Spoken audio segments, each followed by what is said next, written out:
အားလုံးပဲမင်္ဂလာပါအရောက်စီတိုင်းဖျားရှင်ကောင်းကြီးပေးပါစေဒီနေ့နှုတ်ကပတ်တော်အားပြည့်စင်ခြင်းခွာယူဖို့ရန်အတွက်ယုံကြည်သူ၌ရှိရမယ့်အရာ၄ခုနံပါတ်1ယုံကြည်သူ၌ရှိရမယ့်အရာ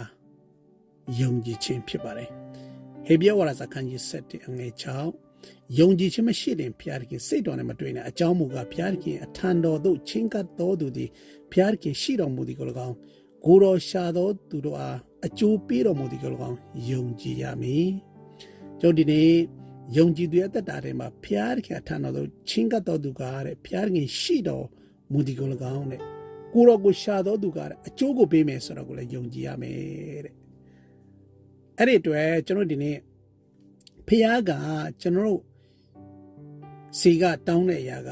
ယုံကြည်ခြင်းကြီးမားတဲ့ယုံကြည်ခြင်းလိုအပ်တယ်လို့ကျွန်တော်ဒီနေ့ဖျားကတင်းနဲ့ကျွန်တော်ရဲ့အသက်တာထဲမှာတောင်းတဲ့အရာကတင်းငယ်သောယုံကြည်ခြင်းပဲဖြစ်ပါတယ်တင်းငယ်သောယုံကြည်ခြင်းလို့ပြောတဲ့အခါမှာကျွန်တော်ယုံကြည်ခြင်းကြီးမားတဲ့ယုံကြည်ခြင်းမလိုဘူးလားလို့မေးခွန်းရှိနိုင်ပါတယ်သို့တော့အဲ့ဒီတင်းငယ်သောယုံကြည်ခြင်းကကြီးမားတဲ့ယုံကြည်ခြင်းကြီးမားတဲ့အမှုကိုပြုနိုင်တယ်ဆိုတော့ကိုပြောနေရခြင်းပဲဖြစ်ပါတယ်ရှမသက်ခရစ်အခန်းကြီး7အငယ်20ထဲမှာယေရှုကငါမှန်ဆိုသည်ကတင်တို့ဒီမုံညင်းစိတ်ခတ်များလောက်ယုံကြည်ခြင်းရှိရင်ထူထောင်ကိုနေရာမှာရွှေ့လို့ဟုဆိုတော့နေရာမှာရွှေ့လိမ့်မည်လို့ပြောပါတယ်အဲ့တော့အဲ့ဒီတင်းငယ်သောယုံကြည်ခြင်းကကြီးမားတဲ့အမှုကိုပြုနိုင်တယ်ဆိုတဲ့အရာကိုပြောနေရခြင်းပဲဖြစ်ပါတယ်အဲ့ဒီအတွက်တင်းရဲ့အသက်တာထဲမှာယုံကြည်ခြင်းကြီးမားတဲ့ယုံကြည်ခြင်းရှိဖို့ကြီးမားတဲ့အမှုကိုပြုနိုင်ဖို့ရန်အတွက်တင်းရင်သောယုံကြည်ခြင်းကစတာဖြစ်ပါတယ်။ဒါကြောင့်ယုံကြည်ခြင်းရှိရင်တင်းတို့မတတ်နိုင်သောအမှုမရှိလို့အောက်မှာဆက်ပြောထားပါတယ်။အဲ့ဒီအတွက်အသက်တာထဲမှာဖျားကိုစိတ်ချပြီးတော့မှဖျားပေါ်မှာယုံကြည်ဖို့လိုတယ်ဆိုတော့ကိုယုံကြည်သူရဲ့အသက်တာထဲမှာရှိရမယ့်အရာ၄ခုထဲမှာနံပါတ်1ဖြစ်ပါတယ်။နံပါတ်2ကတော့ဗျာဒိတ်တော်တည်ဟူသောဘုရားရဲ့နှုတ်ကပတ်တော်ပဲဖြစ်ပါတယ်။သုတ်တန်ကျမ်းအခန်းကြီး29 18ထဲမှာဗျာဒိတ်တော်မရှိရင်လူတို့တဲ့အကျိုးနဲ့ဖြစ်ကြ၏တရားတော်ကိုစောင့်တော်သူမိတွေကမင်္ဂလာရှိ၏လို့ပြောပါတယ်။အဲ့တော့ဗျာဒိတ်တော်တည်ဟူသောနှုတ်ကပတ်တော်မရှိရင်လူတို့ကအကျိုးနဲ့ဖြစ်တယ်တဲ့။အဲ့ဒီအတွက်119ခုမြောက်သောစာလံအငယ်7ထဲမှာကိုယ်တော်ကိုမပြစ်မှာပဲနေနိုင်မိအကြောင်းဗျာဒိတ်တော်ကိုနှလုံးထဲမှာတူထားပါပြီတဲ့တင်းနဲ့ကျွန်ုပ်ရဲ့အသက်တာထဲမှာရှိရမယ်အရာထဲမှာဘုရားစကားတည်းဟူသောနှုတ်ကပတ်တော်ပဲဖြစ်ပါတယ်မိတ်ဆွေ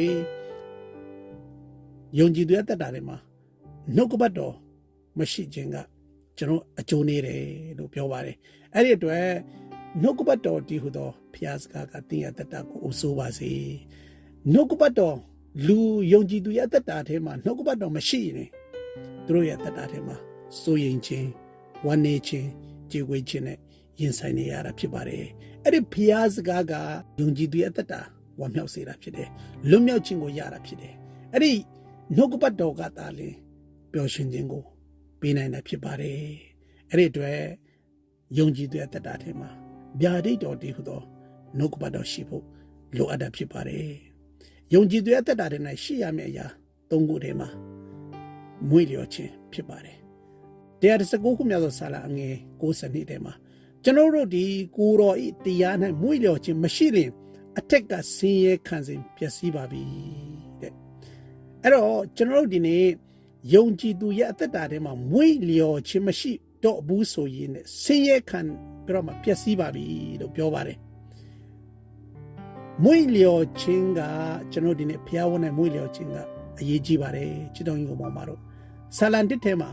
ထာဝရဘုရားတရားတော်နဲ့မွေ့လျော်တရားတော်ကိုနေ့ညမှာပြည့်စင်ခြင်းအောက်မေ့တော်သူသည်မင်္ဂလာရှိတယ်လို့ပြောပါတယ်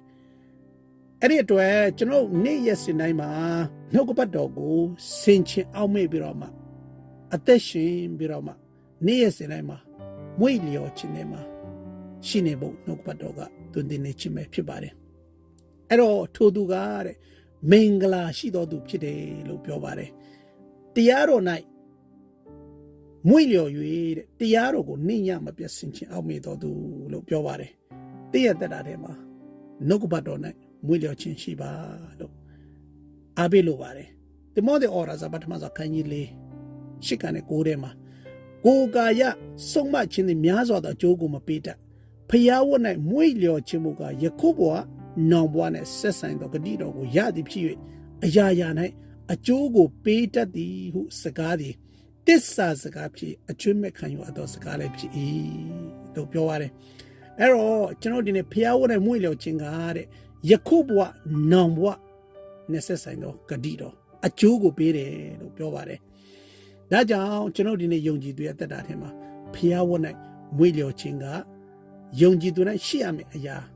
၃ချက်ထဲမှာလိုအပ်တာဖြစ်ပါတယ်နံပါတ်၄ချက်ကတော့ယုံကြည်သူ၌ရှိရမယ့်အရာသစ္စာရှိခြင်းပဲဖြစ်ပါတယ်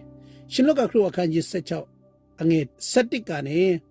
စနစ်ထဲမှာတို့ပြည့်မမြဲသောလောကီစည်းစိမ်ကို300တွေတင်းတို့သစ္စာမရှိလေ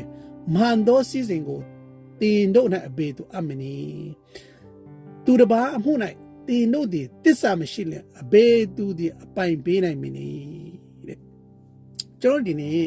မမြဲသောလောကီစည်းစိမ်၌တဲ့ပျက်စီးရမယ့်လောကပစ္စည်းမှာတော့တင်းတို့ကသစ္စာမရှိလေဘသူကတင်းတို့ကိုပေးမလဲတဲ့မန်သောစည်းစိမ်ရနိုင်ဖို့ရန်အတွက်သစ္စာရှိဖို့လိုပါတယ်ကျွန်တော်ဒီနေ့ကပ္ပဦးကျမ်း39ရောက်လာတဲ့အခါမှာယောသတ်ကပေါတိဖရှင်မြင်းပေါတိဖကယောသတ်ကိုတအိမ်လုံးမှာသူ့ကိုအာဏာ authority အပြည့်ဝပေးထားတယ်အိမ်လုံးကိုသူ့မှာယောသတ်ခွင့်မရှိရင်ဘာမှလို့မရပါဘူးအဲ့တော့သူ့ကိုအားလုံးသူ့အိမ်အုပ်ချုပ်ဖို့သူ့ကိုပေးထားပါတယ်အဲ့ဒီယောသတ်ကတရက်တခင်မကနေ့တိုင်းဆွေးဆောင်တဲ့အခါမှာယောသတ်ကတခင်ပေါ်မှာတစ္ဆာရှိတယ်ဘုရားပေါ်မှာတစ္ဆာရှိတယ်ကပ္ပဦးကျမ်းခန်းကြီး39ရှိကနဲ့ကိုယ်ထဲမှာယောသတ်ကလည်းကိုတော်သခင်သည်အိမ်တော်၌ရှိသမျှသောဥစ္စာတို့ကိုကျွန်တော်လက်သို့အပ်ပါပြီကျွန်တော်၌အဘေဥစ္စာရှိမှန်းကိုမတိမမှတ်ပါဤအမှုတွေလည်းကိုတော်ထက်သာ၍ကြီးတော်သူမရှိပါကိုမယားဖြစ်သောသခင်မှတပါအဘေရာကိုမြတ်ကိုတော်အားမမြတ်တာပါ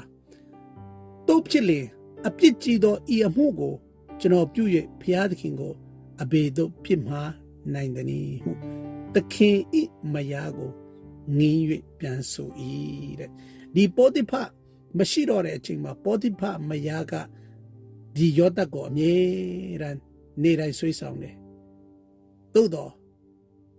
အဲ့ဒီဆွေးဆောင်ထဲမှာမနှမြုပ်ဘူးယောသတ်ကဘုရားပေါ်မှာတစ္ဆာရှိတယ်သခင်ပေါ်မှာတစ္ဆာရှိတယ်မိတ်ဆွေတစ္ဆာရှိခြင်းဆိုတာကထာဝရဘုရားကြောက်ရွံ့ခြင်းကလာတယ်နော်အဲ့ဒီအတွက်ကျွန်တော်ဒီနေ့လောကပျက်စီးရမယ်အရာတွေမှာတစ္ဆာရှိဖို့ထာဝရဘုရားကိုကြောက်ရွံ့ဖို့လိုတယ်ဘုရားပေါ်မှာတစ္ဆာရှိဖို့ရအတွက်ဘုရားကိုကြောက်ရွံ့ဖို့လိုတယ်အဲ့ဒီအတွက်တစ္ဆာရှိခြင်းယုံကြည်သူ၌ရှိရမယ်အရာ၄ခုထဲမှာတစ္ဆာရှိခြင်းဖြစ်ပါတယ်ဒါကြောင့်ကျွန်တော်ဒီနေ့ယုံကြည်သူရဲ့အသက်တာထဲမှာရှိရမယ်အရာဒီ၄ချက်အဖြစ်ကျွန်တော်ဆင်ခြင်ဖို့ဒီနေ့နှုတ်ကပတ်တော်အဖြစ်အပေးနှိုးဆော်လိုပါတယ်ရောက်ချင်းစီတိုင်းဖျားရှင်ကောင်းကြီးပေးပါစေ